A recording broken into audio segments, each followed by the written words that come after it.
Pemirsa, menjelang bulan Ramadan, harga pangan di sejumlah daerah terus melonjak. Di Pasar Bringharjo, Yogyakarta, harga cabai menembus Rp100.000 per kilogram. Sementara di Aceh, harga daging sapi meroket hingga Rp230.000 per kilogram.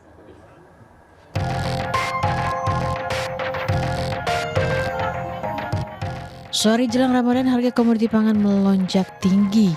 Di Pasar Bringharjo, Yogyakarta, harga cabai keriting merah naik menjadi Rp75.000 per kilogram dari Rp25.000 per kilogram. Harga rawit merah naik menjadi Rp60.000 per kilogram dari Rp35.000 per kilogram. Rekor kenaikan harga tertinggi yakni cabai merah besar naik menembus Rp100.000 per kilogram dari harga normal Rp50.000 per kilogram. Di antaranya selada naik menjadi Rp40.000 per kilogram dari Rp15.000 per kilogram. Brokoli naik menjadi Rp35.000 per kilogram dari Rp15.000 per kilogram. Kenaikan harga pangan disebabkan kelangkaan pasokan dan menurunnya kualitas komoditi. Untuk komoditas sayur mayur dan cabai 75% mengalami kenaikan. Cukup signifikan. Yang paling mahal teropong merah. Teropong merah sampai Rp95.000. Normalnya berapa itu, Bu? Yang mana? Teropong. Teropong itu normalnya Rp50.000. Tahun ini rekor. Sampai angka menginjak angka 100. Selain harga cabai, kenaikan harga pangan juga terjadi pada harga bumbu dapur yang mengalami kenaikan hingga 2 kali lipat.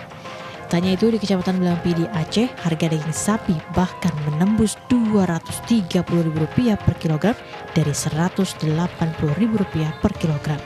Tingginya harga daging sapi juga disebabkan minimnya pasokan daging.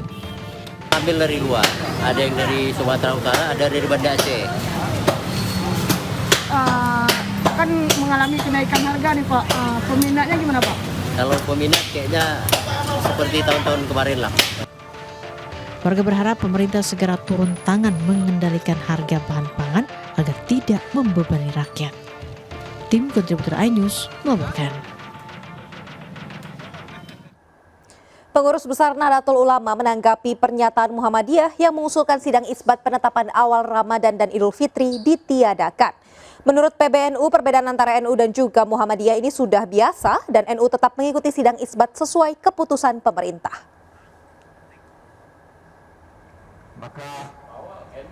Pengurus Besar Nahdlatul Ulama menyatakan jika NU tidak setuju dengan pernyataan Muhammadiyah terkait usulan ditiadakannya sidang isbat sebagai penetapan awal Ramadan dan juga Idul Fitri. Ketua Umum PBNU Kiai Haji Yahya Kholil mengatakan PBNU tetap akan mengikuti keputusan pemerintah melalui sidang isbat untuk menentukan awal puasa dan juga Hari Raya Idul Fitri. Gus Yahya juga mengatakan jika perbedaan umat Islam antara NU dan Muhammadiyah merupakan hal lumrah yang sudah biasa terjadi. Sebelumnya Muhammadiyah menyarankan agar Kemenak tidak perlu menggelar sidang isbat. Pasalnya pemerintah telah memiliki kriteria dalam penentuan awal Ramadan sehingga sidang isbat hanya menghabiskan anggaran. Sudah menjadi ketentuan pemerintah ya, sehingga untuk menghapus itu butuhkan proses panjang. Itu tidak bisa tiba-tiba lalu misalnya Menteri Agama tiba-tiba bilang tahun ini nggak ada sidang isbat ya. Tentu kami juga akan protes juga karena ini sudah jadi aturan ya. Dan sebetulnya sidang isbat ini diselenggarakan untuk tujuan agar harmoni masyarakat bisa terpelihara dalam Ramadan dan Idul Fitri nanti ya. Setahu saya bahwa bahkan dulu yang mengusulkan sidang isbat itu sendiri adalah dari Muhammadiyah gitu ya. Saya tidak tahu apa karena dulu yang usul Muhammadiyah supaya ada sidang isbat lalu sekarang usul untuk ditiadakan lagi ya. Ya itu usul saja. Tapi kalau bagi Nahdlatul Ulama kami tetap saja berpegang pada pandangan bahwa awal Ramadan dan Idul Fitri itu ditentukan berdasarkan hasil ru'yah hilal. Malam nanti Kementerian Agama akan menggelar pemantauan hilal awal Ramadan 2024 secara serentak di wilayah Indonesia. Di Sulawesi Selatan, pantauan hilal akan dipusatkan di rooftop Mall GTC Makassar. Pantauan hilal dalam menentukan 1 Ramadan 1445 Hijriah di Provinsi Sulawesi Selatan akan dipusatkan di rooftop Mall GTC Kota Makassar malam nanti. Lokasi tersebut kembali dipilih oleh Kanwil Kemenak Sulsel setelah tahun lalu sempat dilakukan di tepi pantai Galesong, Kabupaten Takalar. Lokasi ini dinilai sangat representatif untuk memantau hilal. Pemantauan hilal di Sulsel akan melibatkan BMKG, MUI, Muhammadiyah, dan sejumlah ormas Islam serta sejumlah perguruan tinggi di Makassar.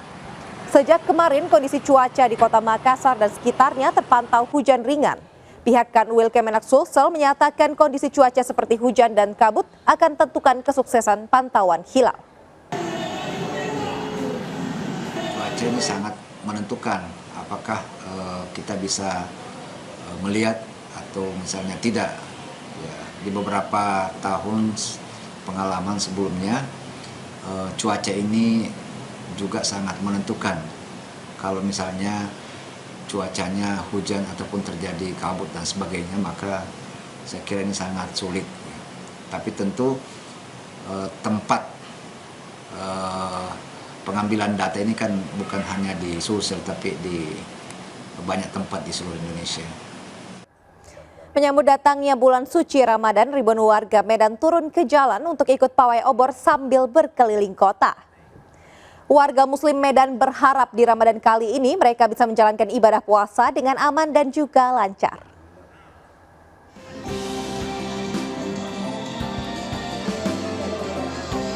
Sambut bulan Ramadan, warga Medan turun ke jalan untuk ikutan pawai obor. Warga berkumpul di depan halaman Masjid Raya Al-Masun, Jalan Sisingamangaraja Medan yang merupakan titik awal pawai. Usai berdoa dan pembacaan Al-Quran yang dipimpin para ustadz, ribuan obor pun dihidupkan. Dan masyarakat pawai berkeliling kota Medan sejauh 5 km. Tidak hanya orang dewasa dan orang tua, pawai juga diikuti anak-anak serta remaja. Bahkan beberapa di antaranya menaiki kendaraan mobil bak terbuka.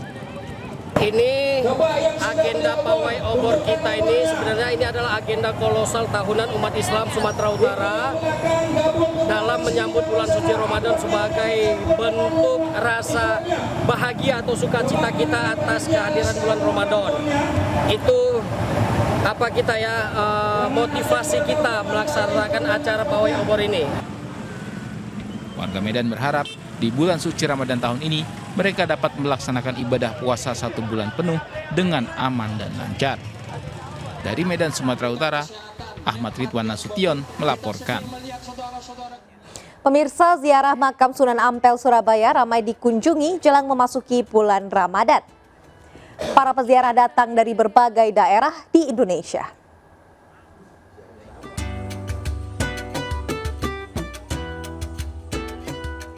Inilah keramaian di area makam Sunan Ampel di kota Surabaya, Jawa Timur. Para peziarah datang dari berbagai daerah di Indonesia, seperti Jawa Barat, Madura, hingga Lombok. Sudah menjadi tradisi kawasan Sunan Ampel selalu ramai saat menjelang puasa Ramadan. Rata-rata pengunjung rutin melakukan wisata religi bersama keluarga tiap tahunnya. Ngajak keluarga kreasi Islami. Dari Surabaya, Jawa Timur, Nur Syafei melaporkan.